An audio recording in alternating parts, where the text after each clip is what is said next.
जब हम पूर्व जन्म के थे, शिव जी के गणी थे, तब हम रुद्रांश बने।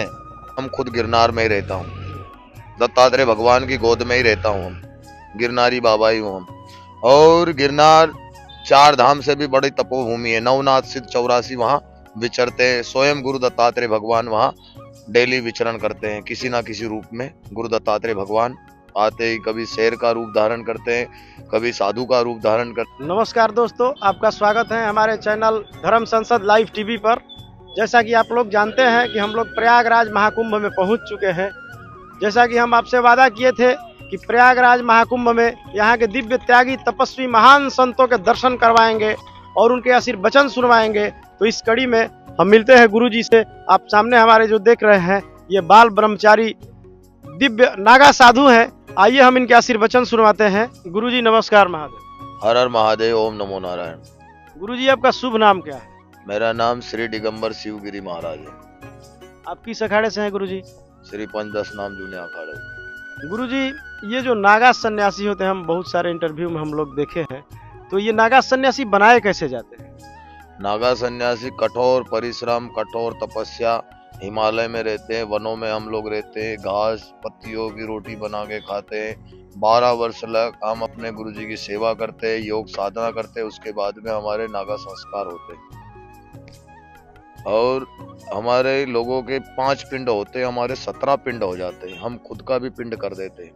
उसके बाद में हमारा विजय हवन होता है। विजय हवन होने के बाद में हमको धर्म ध्वजा के सामने ले जाता है। जब लिंग पे झटका मारा जाता है, नागा बाबा बना देते हैं। हम लोग सुने हैं कि गिरनार पर्वत के हजारों कंदरा है, हिमालय पे भी है, और उसमें हजारों नागा साधु सन्यासी रहते हैं। तो ये जब कुंभ लगता है तो उन लोगों के पास ना कोई मोबाइल है, ना कोई डिजिटल साधन, उन लोगों को कैसे पता चलता है कुंभ लग गया और आ जाते हैं? बेटा, हम लोग, तू गिरनार की बात कर रहा है, हम खुद गिरनार में ही रहता हूँ, दत्तात्रेय भगवान की गोद में ही रहता हूँ। हम गिरनारी बाबा ही हूँ हम। और गिरनार 4 धाम से भी बड़ी तपोभूमि है। नवनाथ सिद्ध 84 वहां विचरते हैं। स्वयं गुरु दत्तात्रेय भगवान वहां डेली विचरण करते हैं, किसी ना किसी रूप में। गुरु दत्तात्रेय भगवान आते ही कभी शेर का रूप धारण करते हैं, कभी साधु का रूप धारण करते हैं, कभी कोई रूप धारण करते हैं। तो दत्त भगवान की माया है। ब्रह्मा विष्णु महेश तीनों देवता माता सती अनसुईया ने बालक बना दिए, उनका ही स्वरूप दत्तात्रेय भगवान है।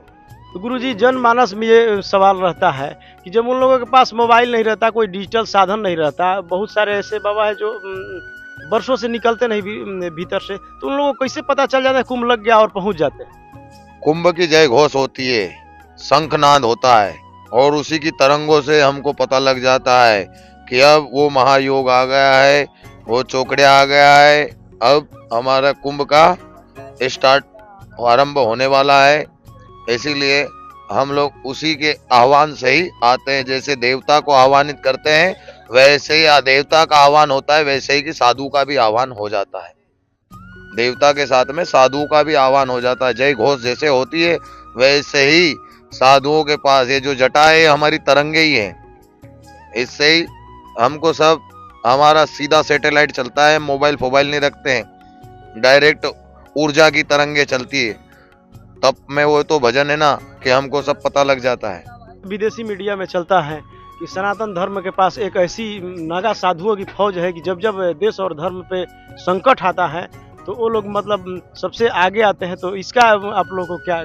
हम भारतीय हैं, हिंदुस्तानी है, सनातनी है। विदेशी क्या है साले, पेपर से गांड साफ करने वाले, उनको क्या आता है? हम लोग सनातनी है। हमारी सभ्यता चोरी करके ले जा रहा है, चोर है वो, लुटेरे है। हमारे देश को कितनी बार लूटा है इन लोगों ने, है?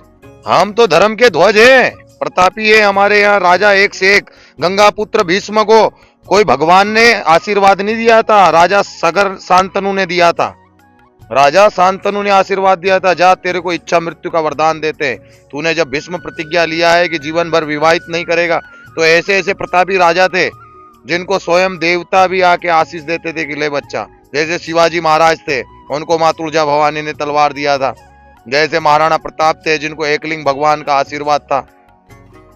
तो ऐसे हमारे पूर्वज एक से एक तपोभूमि थी। ये भारतवर्ष ऋषि मुनियों की भूमि है, इसीलिए इसका नाम भारतवर्ष है।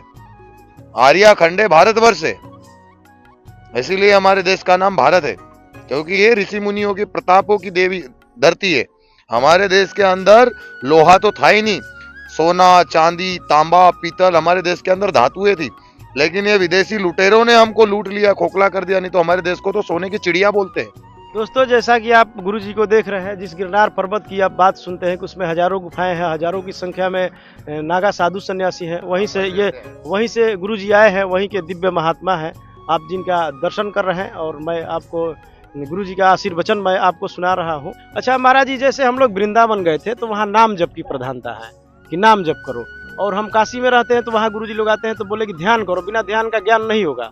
तो क्या देखो, क्या काशी जो है ध्यान केंद्र की जगह है, और वृंदावन है जो काशी है ध्यान और योग केंद्र की जगह है।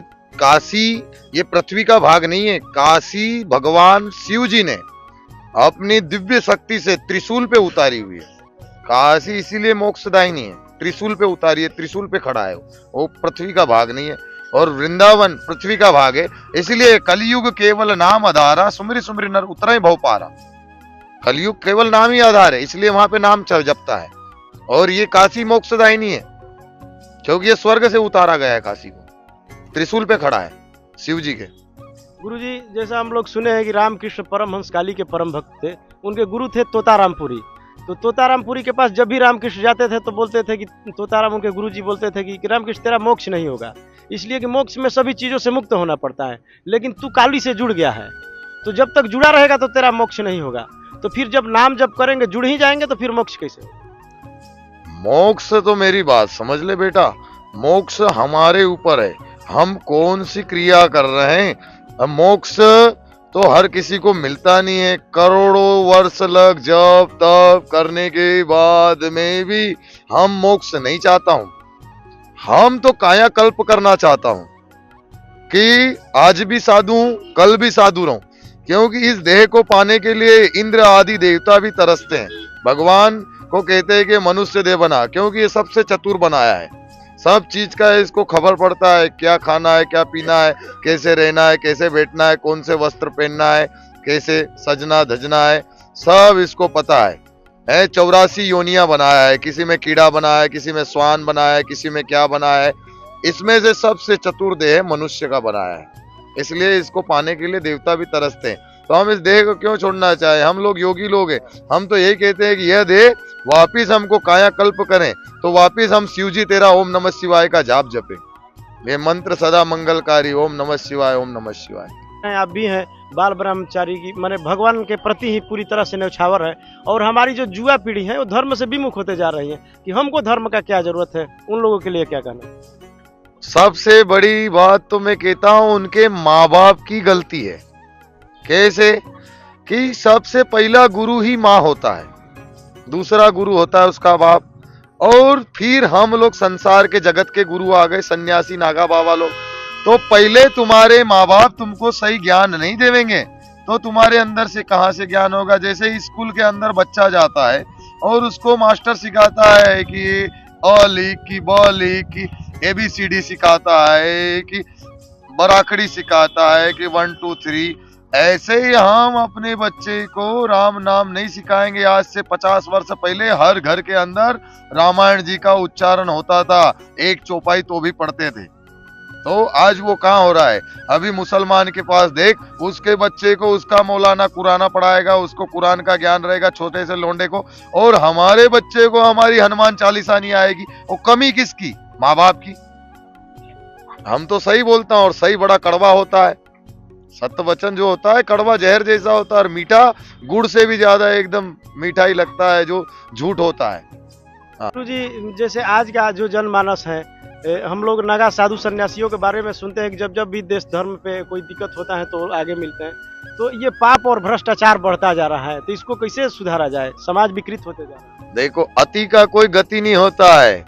जब घड़ा छलक जाता है तो फिर सर्वनाशी होता है। अति की कोई गति नहीं होती है। जब जब अधर्म हुआ है तब तब नारायण आया है। सतयुग देख ले, द्वापर देख ले, और ये कलयुग आ गया है। हाँ, सतयुग त्रेता द्वापर सब में नारायण आए, तो इसमें भी आएगा। अभी पूरा घड़ा छलका नहीं, घड़ा छलकेगा कि आएगा जब कोई किसी को नहीं मानेगा। तो फिर वही प्रकट होगा और वही मनवाएगा।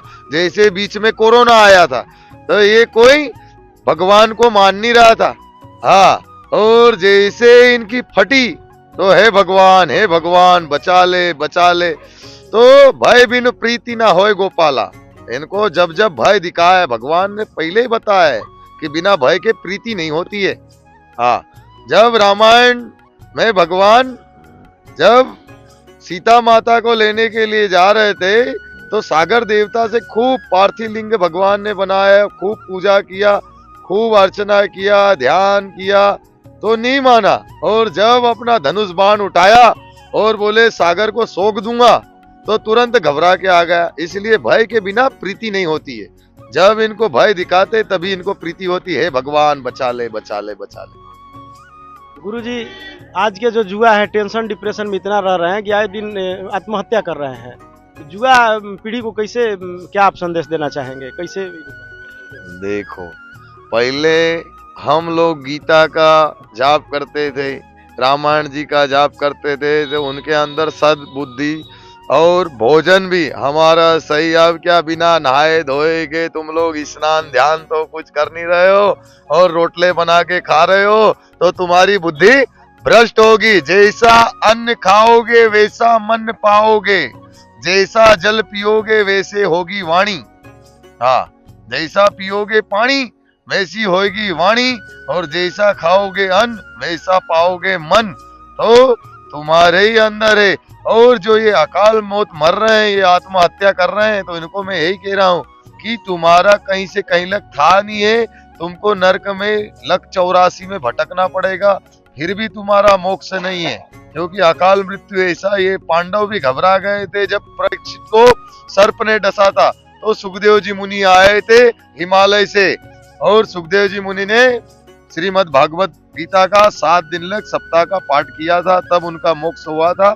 और ये तो घोर कलयुग चल रहा है, इसलिए बच्चा जाप करो, योग करो, हाँ, सही रहो, सनातन का ध्यान दो। और हम कौन है, हमारा अस्तित्व क्या है, अपने आप को पहचानो। अंदर ही नारायण है। हाँ, मन तेरा साफ तो किस्मत तेरी दासी, मन में ही मथुरा काशी कहाँ ढूंढने जा रहा है। हर हर महादेव। गुरुजी, ऐसा समाज में देखा जाता है कि जो पापी भ्रष्टाचारी हैं वो धनी होते जा रहे हैं, वो बढ़ते जा रहे हैं, और जो भक्ति भाव में रह रहे हैं, पूजा पाठ कर रहे हैं, तो उनके साथ ऐसा क्यों है कि अब ये बेटा, ये जो है देख, ये तो शुरू से ही चलता है। सतयुग में देख, रावण जिसके पास सोने की लंका थी, और किसने, माता पार्वती ने, गणेश जी ने, कार्तिक जी ने उसको तैयार करवाया। अब रावण आया, भोलेनाथ से लंका मांग लिया। भोलेनाथ ने कहा जय हो तथास्तु, ले जा बच्चा।